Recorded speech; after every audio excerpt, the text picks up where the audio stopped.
Hey everybody, welcome back to the show. Controversial show, I'm sure, here today, but you know my goal is never to be controversial. It's simply to share the unbiased truth. So when I saw Tylenol linked to autism and the studies and research done by the Department of Health and Human Services at the White House, and then the FDA looking at rechanging the policies and rules and labels around Tylenol and pregnancy, I knew that I had to do, hopefully, a more well thought out show than simply getting on social media and saying, this is true, this isn't true, and just kind of going back and forth. So for me, I always take politics out of this. I'm simply, what is the best health-based advice that we can give humans, knowing that as humans, there's some bio-individuality, but we at least need to start with brass tacks, big rocks, foundational-based theories, and using Tylenol during pregnancy or NSAIDs or aspirin, we'll talk about, is one of those things that people need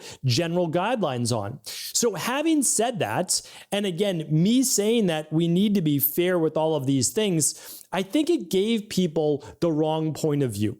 They basically said, oh, this is the thing that causes autism. It's Tylenol. But that's simply not true. So I want to just come right out of the gates and say, autism or autism spectrum disorder, which we know now encompasses other diagnoses such as Asperger's, etc., into more neurodevelopmental disorders, we want to understand is that it's multifactorial. There's multiple causative factors. And if you think that acetaminophen and Tylenol is the thing that causes autism, that's simply not true.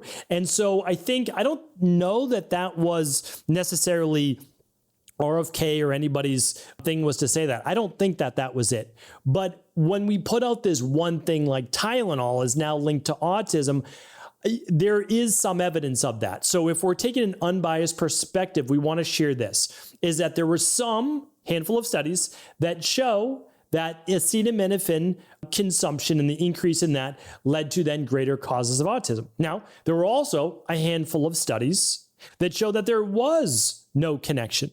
And then there were some that were a little bit confounded and we'll say more neutral.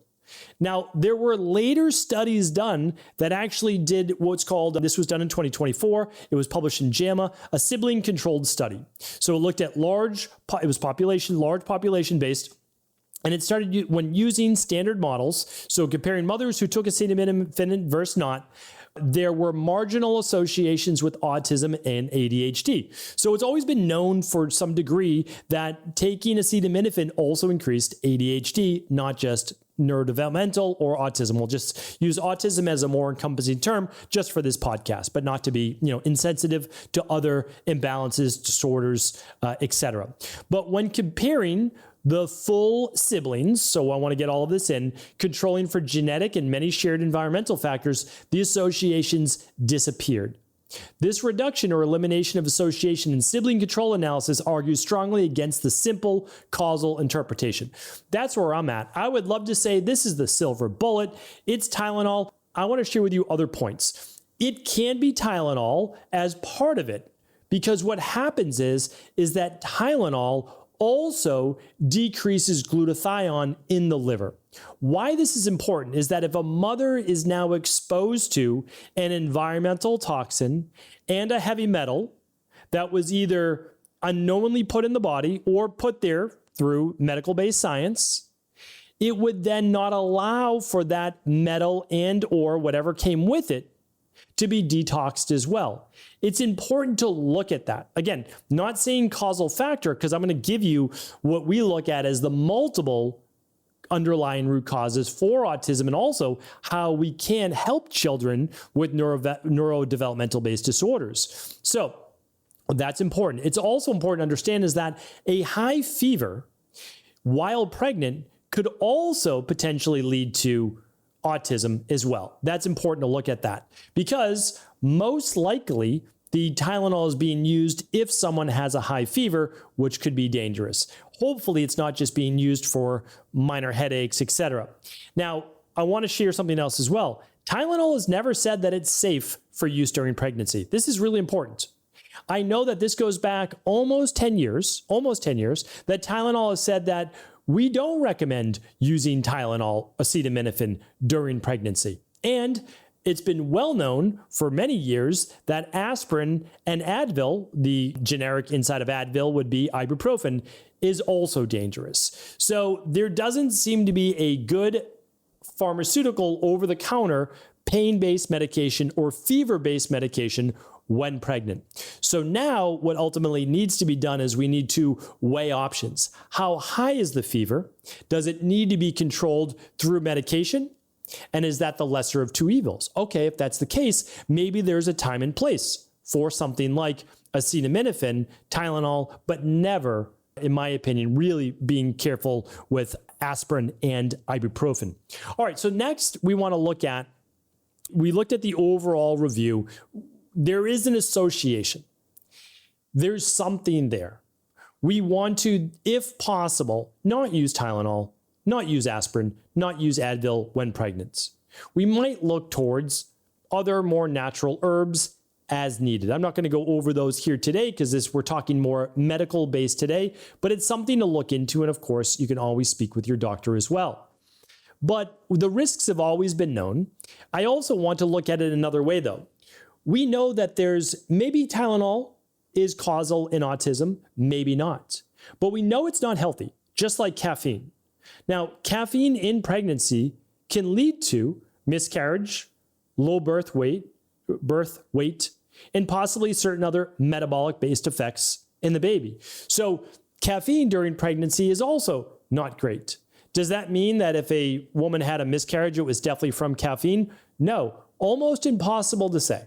Right? Almost impossible to say. We don't know, but we know that these things, whether causal or not, are not necessarily healthy. Now, it is a woman's decision to choose whether she wants to use caffeine during pregnancy or acetaminophen, but we should let the general public know that there are risks to this, whether it's causal in autism or not. And again, my opinion is that it could lead to it, especially with the depletion of glutathione in the liver, which then does not allow the mother to break down and detoxify glyphosate, plastics, all the other chemicals, right, that she might be exposed to, heavy metals, and then that could actually move through the placenta to their unborn baby. So that's, very, very important as well. So I kind of look at it as Tylenol, like all over, just because it's over the counter doesn't mean it's not a drug. It's a drug, right?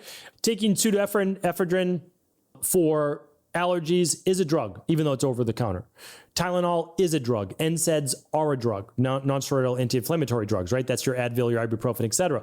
So these are drugs. Just because you can buy them without a prescription does not mean that they are not drugs and they're not harmful to the body. They're harmful even for everyday people, but it's just the dose, right? It's dose dependent. If you were to take Advil every day, you might get an ulcer. You might get kidney issues. It might increase your chances for a heart attack. So again, we want to be careful. Just because it's over the counter doesn't mean that it's okay.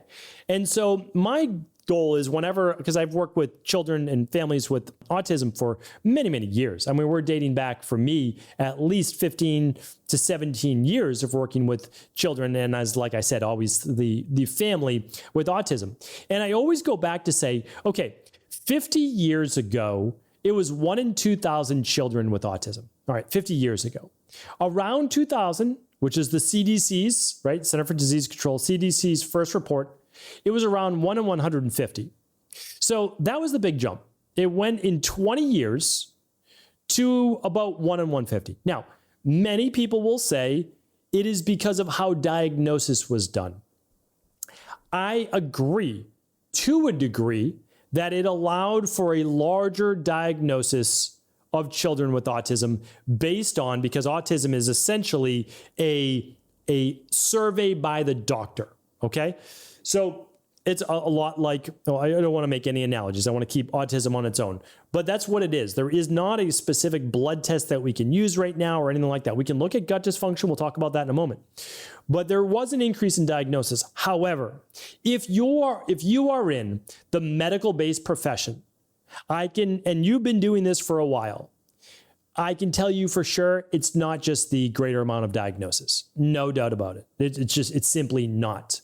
In 2010, we got to 1 in 68. It can't keep being diagnosis based because the diagnosis criteria changed around 1993, 1994. So you could say in 2000, okay, we had a larger and wider diagnostic tool. But then in 2010, it went to 1 in 68. In 2016, it went to 1 in 54. In 2021, based on 2018 data from the CDC, it went to 1 in 44. And now, based on the 2020 data, just 2 years later in 2023, which is the latest statistics and research I have, it's 1 in 36. And in California, I heard it was 1 in 20-something boys born. So, this is serious. This is serious and must be looked at. And that's why I don't want to just say, oh, stop acetaminophen during pregnancy and autism will go away. That's certainly not going to be the case. And I don't like that the media is all in. It's just, it's 100% or nothing. It can be part of the equation, but not that. And it might not even be acetaminophen. It might be the depletion of glutathione in the liver that's really leading to this. Because here's what I look at. When I'm looking at causal factors for autism, I'm absolutely believing that there is a genetic predisposition. I'm believing that, yes, there might be an MTHFR. Yes, there might be a COMT. Yes, there might be these SNPs, these single nucleotide polymorphisms that lead and allow for some children to be more susceptible. No doubt about that. Okay, so part of it is genetics, but then it's also the terrain. It is the gut microbiome of the baby, and it's the gut microbiome of the mother. It may also have to do with the mitochondria of the mother and the mitochondria which gets passed from the mother to the child. That's one of the fascinating things about mitochondria is they're passed from mother to child. It may be medications used while pregnant as well, or potentially when breastfeeding. This is an important factor that we need to look into beyond just acetaminophen. What other medications might be part of this too? What about, and again, I know that this is probably going to get me banned on everything, but there has been over $2 billion paid out in vaccine injuries. So we know that they're, again, not saying not to get vaccines. That's not what I'm saying. If you choose, that is your prerogative and you should be able to, okay? But also, maybe we don't just kind of lump everything into one bucket and we look deeper into this because vaccines have gone up. It's not the only thing. So is environmental toxicity. A lot has gone up over the past 50 years. But I believe it's at least worth looking into before we just completely dismiss it, and just brush it off with our cognitive dissonance. That maybe we just say, let's keep an open mind. Let's look at everything. Because when it's now 1 in 36 with some type of neurodevelopment-based imbalance, everything should be an open discussion. That's how we look at real science. Real science says we look at everything and we continue to test, but also with reproducible based evidence, reproducible based results. And my last is just environmental exposure and toxicity is getting out of control. When I wrote The Rain Barrel Effect many years ago, and it's still pertinent to this day, we're still quoting the rain barrel. Your rain barrel is overflowing. You've got, back then it was 77,000 man-made chemicals in the environment. Not from naturopathic doctors quoting this. This is literally the World Health Organization. This is people who would love to say that there's less. Now it's double that. In how many years? About 8 years since I wrote it. It's double that in man-made chemicals, which maybe they're tested on their own, generally regarded as safe in a small amount. But what if it builds up in the body over time, which we know it does, and it can. Well, a lot of these chemicals are never tested with each other. What happens when this chemical meets this chemical in the environment or in your body? These things are not looked at. They affect the gut microbiome. They affect the immune system. They affect potentially the nervous system as well. So what I like to do is I want to say there isn't a silver bullet. There's usually not a silver bullet, even something like an autoimmune issue. There are multiple causal factors. And yes, acetaminophen may be one of those, not due to the acetaminophen itself, but the acetaminophen's effect on glutathione, our main detoxifying antioxidant. But of course, let's keep our mind open. Maybe it is the acetaminophen itself. In my opinion, we try to eliminate it as much as humanly possible, just like we've already done with aspirin and NSAIDs. And we take Tylenol's advice that it gave us many years ago and say it's not recommended for pregnant women. And we begin to look for healthier, more natural alternatives. And only in emergency-based cases do we begin to use that under doctor-based supervision. So hopefully today's show was helpful. Again, I try to be as unbiased as possible. I like to look at everyone in our practice and in our community community as family. What would I do for my own family? Those are the recommendations I make for you. All the show notes today will be at stephencabral.com/3539. Have an amazing rest of the day. And of course, if the show was helpful, do feel free to share it with anyone you believe it could serve. Take care.